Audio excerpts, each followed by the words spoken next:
নমস্কাৰ বন্ধুসকল স্বাগতম জনাইছো মোৰ চেলটা খোৱা ইউটিউব চেনেললৈ মই হৈছো ঢেলটা খোৱা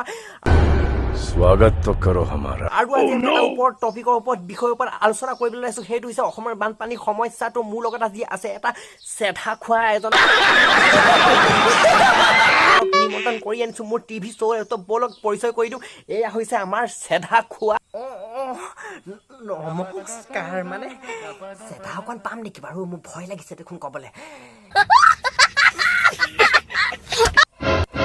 নাই নাই নাই আপুনি ভয় কৰিব নালাগে ইয়াত মানুহে আছে চব এইটো দেও मेरे को जानता नहीं है মানুহে আছে ভয় কৰিব নালাগে আপুনি মানে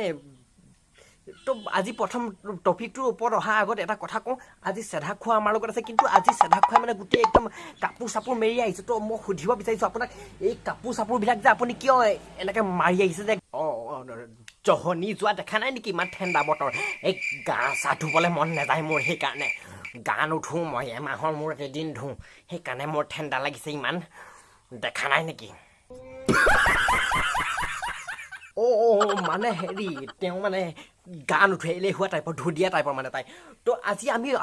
টপিকটোৰ ওপৰত আহোঁ আজি মানে অসমৰ বানপানী সমস্যা আপুনি কিয় আহিছে সেইটোৰ ওপৰত সমস্যাৰ ওপৰত আমি কথা পাতিম অলপ তো আমি পোনপ্ৰথমে চেধা খোৱা ওচৰলৈ যাবলৈ বিচাৰিছোঁ চেধা খোৱা আমি সুধিবলৈ বিচাৰিছোঁ আমাৰ অসমৰ বানপানী সমস্যাটোৰ বিষয়ে আপুনি কিবা ক'ব বিচাৰিছে কৃষ্ণ দেই প্ৰথম কথাটো হৈছে মানে এইটো চব ভগৱানৰ লীলা আৰু তাৰপৰা মানে দ্বিতীয় কথাটো হৈছে মানুহবিলাকে আজিকালি বেছিকৈ পানী খাই মানে য'তে ত'তে মুতিবলৈ লৈছে তো সেইকাৰণে হ'ব পাৰে চাগে আৰু নহ'লে ওপৰত চাগে সেই প্ৰভুজনাই চাগে পানী টেংকিটো চাগে জমা কৰিবলৈ ফুল হৈ গৈছে সেইকাৰণে পৰি গৈছে সেইটো সুধিব লগা নেকি আৰু বাকী যি নহওক ঠাণ্ডা বতৰ পানী চানী দিছে ভাল কথা এই ঘৰতে থাকক ধুনীয়াকৈ একেবাৰে ঠাণ্ডা বতৰ শুই থাকক লেপ কম্বল লৈ গা নুধুব কিন্তু গা ধোৱাটো বৰ প্ৰব্লেম দেই গা নুধুব মাহত এদিনে ধুব মাহত বেছিকৈ গা ধুলে কিন্তু আপোনাৰ বেমাৰত পৰাৰ সম্ভাৱনা থাকিব ভাল বতৰ ধুনীয়া বতৰ ঘৰত থাকক চিঙৰা পকৰি খাওক আৰু এটা কথা আপোনালোকৰ ঘৰত যদি টেপ চেপ আছে সেইবিলাক বন্ধ কৰি থ'ব মানে সেইবিলাকৰ পৰাও হ'ব পাৰে যদি ঢেৰকৈ পানী আহি যায় পুখুৰী চুখুৰীৰ পৰা পানীবিলাক এনেকৈ সিঁচি নিদিব বাহিৰলৈ নহ'লে পানী হৈ যাব তই বুজিছে এইবিলাক কথাৰ কাৰণে মাতিছে এই জহনি যোৱাটোৱে আজি মোক এইবিলাক সুধিবলৈ কথা নাই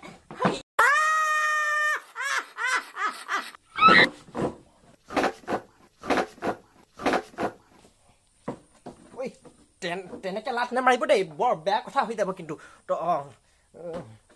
আপোনালোকে এতিয়া শুনিবলৈ পালে বিখ্যাত চেধা খোৱাৰ কথা তো কথাকেইটা বহুত গুৰুত্বপূৰ্ণ সহকাৰে ল'ব আপোনালোকে অসমৰ বানপানীৰ সমস্যা শেষ কৰিবলৈ কাৰণে সেয়া ক'লেই তেওঁ মানে মনোভাৱটো অকণমান দৰ্শাই দিছে আপোনালোকৰ আগতো কথাবিলাক আপোনালোকে ভালকৈ বুজিব তেতিয়া বানপানীৰ সমস্যাটো আপোনালোকে হাত সাৰিব পাৰিব তো আজি আমাৰ ইমানেইখিনিয়ে ক'বলগীয়া হ'ল আৰু আজিৰ আমাৰ শ্ব'টো ইমানতে সামৰণি মাৰিছোঁ নহ'লে মোৰ মাথা খাই দিব তো আজিৰ শ্ব'টো ইমানতে সামৰণি মাৰিছোঁ